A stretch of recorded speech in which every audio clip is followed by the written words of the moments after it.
اسی طرح اللہ تعالیٰ نے یہ حکم فرمایا، جو اللہ تعالیٰ نے یہ فرمایا کہ ہر وقت یہ کام کرو، ہر وقت وہی کام کرنا چاہیے، اگر نہیں کریں گے تو اللہ کی نافرمانی ہو جائے گی۔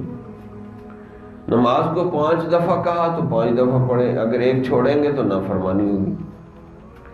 اسی طرح اللہ تعالیٰ نے فرمایا کہ جب نماز پوری کر لو تو چھٹی نہیں ہے، اب ہر وقت کھڑے بیٹھے لیٹے اللہ کو یاد کرو۔ اگر ہم ہر وقت اللہ کو یاد نہیں کرتے تو یہ بھی اللہ کی بہت بڑی نافرمانی ہے۔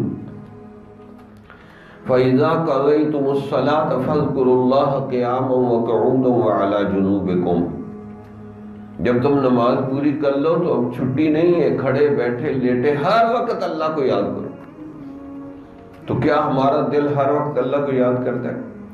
کھانا کھاتے ہوئے، باتیں کرتے ہوئے، چلتے پھرتے، کیا ہر وقت ہمارا دل اللہ کو یاد کرتا ہے؟ کوئی نہیں کرتا۔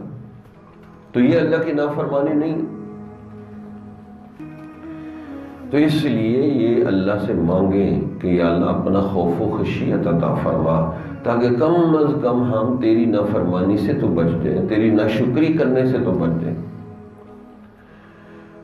تو بہت سی آیات میں اللہ تعالیٰ نے یہ فرمایا کہ میں نے تمہیں بھی اور تم سے پہلی امتوں کو بھی یہ تلقین کی، یعنی اتقوا اللہ، اللہ سے ڈرو، اللہ سے ڈرو، اللہ سے ڈرو۔ تقوی کا تو بہت ہی جگہ ذکر ہے نا۔ تو تقوی کی حقیقت یہی ہے کہ بندے کے دل میں خوف و خشیت کا غلبہ ہو جائے اور وہ اللہ کی نافرمانی سے باز آ جائے، اللہ کی نافرمانی سے باز آ جائے۔ لوگ آج کل کہتے ہیں ہم تو گناہ گار ہیں، میں بھی گناہ گار ہوں، آپ بھی، یہ گناہ ہوتے رہتے ہیں، کوئی بات نہیں۔ گناہ گار نہ کہیں، اپنے آپ کو نافرمان کہیں، تب آپ کا دل کچھ ڈرے گا۔ ورنہ گناہ کا لفظ تو ہم نے آج کل عزت کے لیے بنا لیا، جی میں بھی گناہ گار ہوں، آپ بھی گناہ گار ہیں، سب گناہ گار ہیں، ہوتے ہی رہتے ہیں گناہ، کوئی بات نہیں۔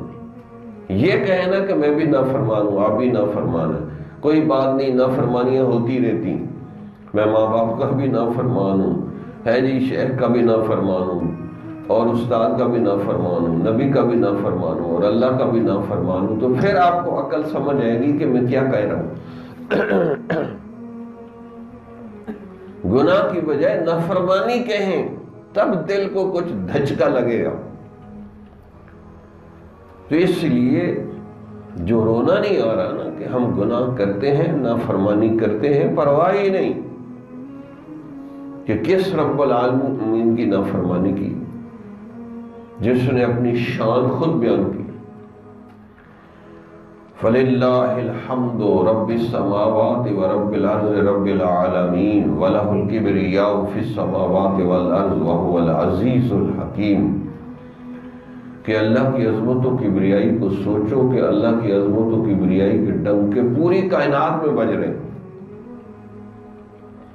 تو جب اپنے اوپر اللہ کی عظمت و کبریائی کا غلبہ ہوگا تو آپ کو ڈر لگے گا کہ اللہ کی کہیں میرے سے نافرمانی نہ ہو جائے، ناشکری نہ ہو جائے، اور میں اللہ سے غافل نہ ہوں۔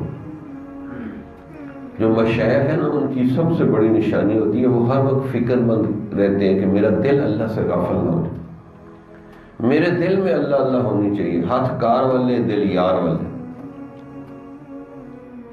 کہ دل اللہ سے غافل ہو گیا تو بس کام خراب ہو گیا۔ وَلَا تَكُونُوا كَالَّذِينَ نَسُوا اللَّهَ فَأَنسَاهُمْ أَنفُسَهُمْ أُولَٰئِكَ هُمُ الْفَاسِقُونَ۔ تم ان لوگوں کی طرح نہ ہو جانا جنہوں نے اللہ کو بھلایا تو اللہ نے ان کو اپنا آپ ہی بھلا دیا اور یہ فاسق و نافرمان بن گئے۔ جمال الوجود بذكر الإله وتصفو الحياة